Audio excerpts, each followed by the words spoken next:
નમસ્કાર મિત્રો, સ્વાગત છે તમારું ગીર એગ્રી હબ નામની યુટ્યુબ ચેનલ પર અને હું છું તમારો મિત્ર બારડ।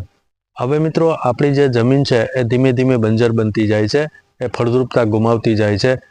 કોસ્ટલ બેઝમાં વધારે પડતા બાગાયતી પાકોના ઉત્પાદનના લીધે અને બાગાયતી પાકોના વધારે પડતા વાવેતરના લીધે જમીનમાં જે કંઈ આપણા પશુપાલન માટેનો જે ચારો છે એની ક્ષમતા પણ ખૂબ ધીમે ધીમે ગુમાવતી જઈ રહી છે અને જેના લીધે એ પશુપાલન ઓછું થવાના લીધે જે જમીનની ફળદ્રુપતા છે, જે છાણિયું ખાતર છે એ ઓછું મળી રહ્યું છે, એના લીધે ફળદ્રુપતા જમીન ગુમાવી રહી છે અને આપણા આડેધડ જે કંઈ દવાઓના અને રાસાયણિક ખાતરોના જે વપરાશ છે એના લીધે પણ ખૂબ જ મોટું આપણે નુકસાન વેઠી રહ્યા છે મિત્રો।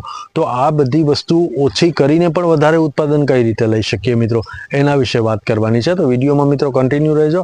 મારી ચેનલ ઉપર નવા હો તો ચેનલને સબસ્ક્રાઇબ કરી લેજો, લાઇક કરી દેજો, શેર કરી દેજો અને બેલ આઇકન છે ઓલ પર સેટ કરી દેજો, જેથી આવનારા તમામ વિડીયો તમારા સુધી સીધા અને સરળ રીતે પહોંચતા રહે। તો મિત્રો આવો જોઈએ કે ઓછા ખર્ચે વધુ ઉત્પાદન કઈ રીતે આપણે લઈ શકીએ। મિત્રો, આ બધા જ પ્રકારના જે કંઈ પ્રોબ્લેમ છે એનું એક જ સોલ્યુશન છે મિત્રો, અમૃત પાણી। મિત્રો, અમૃત પાણી જે છે એમાં 6200 કરોડથી 7200 કરોડ જેટલા બેક્ટેરિયાઓ આવેલા હોય છે। મિત્રો, અમૃત પાણીનો જે ઉપયોગ છે એ આપણે બે રીતે કરી શકતા હોઈએ છીએ। એક તો પાકમાં ખાતર તરીકે ઉપયોગ કરી શકીએ છીએ અને સાથે સાથે મિત્રો રોગ નિયંત્રણ તરીકે પણ એનો ઉપયોગ કરી શકીએ છીએ। હવે કોઈ પણ છોડ પર અથવા તો ઝાડ પર ફૂગજન્ય કોઈ પણ રોગ લાગ્યો હોય તો મિત્રો એને આના નિયંત્રણ માટે આપણે એનો સ્પ્રે કરી શકીએ છીએ। મિત્રો, 16 લીટર પાણીના પંપમાં 2 થી 3 લીટર નાખીને તેનો સ્પ્રે આપણે કરી શકીએ છીએ। મિત્રો, શ્રેષ્ઠ રિઝલ્ટ મેળવવા માટે દર 15 થી 20 દિવસે અમૃત પાણીનો છંટકાવ કર્યો હોય તો પણ ખૂબ સારું રિઝલ્ટ મળી શકે છે।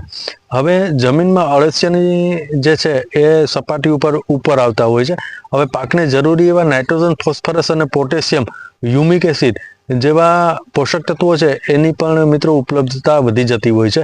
હવે છોડ પર તથા ઝાડ પર જંતુનાશક તરીકે પણ એનો આપણે ઉપયોગ કરી શકીએ છીએ। હવે જમીનને મિત્રો ઢીલી, મુલાયમ અને પોચી બનાવી રાખે છે। વરસાદનું જે પાણી છે વધારાનું એ પણ જમીનમાં શોષાઈ જતું હોય છે। જમીન મતલબ કે જે કઠણ જમીન છે એને પોચી બનાવી દે છે, જેથી કરીને પાણી પણ જમીનમાં વધારે ઉતરતું હોય છે। હવે પાણીનો વપરાશ પણ મિત્રો ઘટી જતો હોય છે અને પાણીનું સ્તર છે એ પણ મિત્રો ઉપર આવતું હોય છે। ઓછા પિયતમાં મિત્રો વધારે પડતો ભેજ જળવાઈ રહેતો હોય છે। હવે જમીનમાં સૂક્ષ્મ તત્વો બને અને ભેજ જળવાઈ રહે છે, જેના લીધે મિત્રો આપણી જમીન છે ખૂબ જ ફળદ્રુપ બની જતી હોય છે। હવે જમીનમાં સૂક્ષ્મ તત્વો અને જીવાણુની સંખ્યામાં મિત્રો ઝડપીથી વૃદ્ધિ થતી હોય છે, ભેજનું નિર્માણ ખૂબ સારી રીતે થતું હોય છે। હવે જે અલભ્ય પોષક તત્વો છે એને લભ્ય બનાવી અને છોડના મૂળ સુધી લઈ જવામાં એ ખૂબ જ મોટું એનું યોગદાન હોય છે। હવે છોડની રોગપ્રતિકારક શક્તિ મિત્રો એ વધારવાનું ખૂબ મોટું કામ કરતું હોય છે। હવે નાઇટ્રોજનની ઉપલબ્ધતા મિત્રો વધવાને કારણે હવે છોડની તંદુરસ્તીમાં પણ ખૂબ મોટો વધારો થતો હોય છે। તો મિત્રો, જે અમૃત પાણી છે એના આટલા ઘણા બધા ફાયદાઓ છે। જો આપણે એનો યુઝ કરીએ તો મિત્રો ચોક્કસ પ્રમાણે આપણે છાણિયા ખાતરનું ઉપયોગ ઓછો કરી અને રાસાયણિક દવાઓ અને જંતુનાશક દવાઓનો પણ ઓછો ઉપયોગ કરીને શ્રેષ્ઠ ઉત્પાદન મેળવી શકીએ છીએ। હવે વાત રહી મિત્રો અમૃત પાણી। અમૃત પાણી શું છે? હવે અમૃત પાણી શું છે એ જાણવા માટે મિત્રો તમે મારો આવનારો વિડીયોમાં આપણે એનું ચોક્કસ રીતે કઈ રીતે બનાવવું અને સાથે સાથે એને કઈ રીતે ઉપયોગ કરવો અને એમાં શું શું નાખવાથી અમૃત પાણી બને છે અને ઘરે કેવી રીતે અમૃત પાણી બનાવવું એના વિશે આપણે વાત કરીશું। તો આજના વિડીયોમાં આટલું જ। ફરી મળીશું એક નવા વિષય સાથે। ત્યાં સુધી મને એટલે કે તમારા મિત્ર બાળને રજા આપશો। જય હિન્દ, જય ભારત, વંદે માતરમ, ભારત માતા કી જય, જય જવાન, જય કિસાન।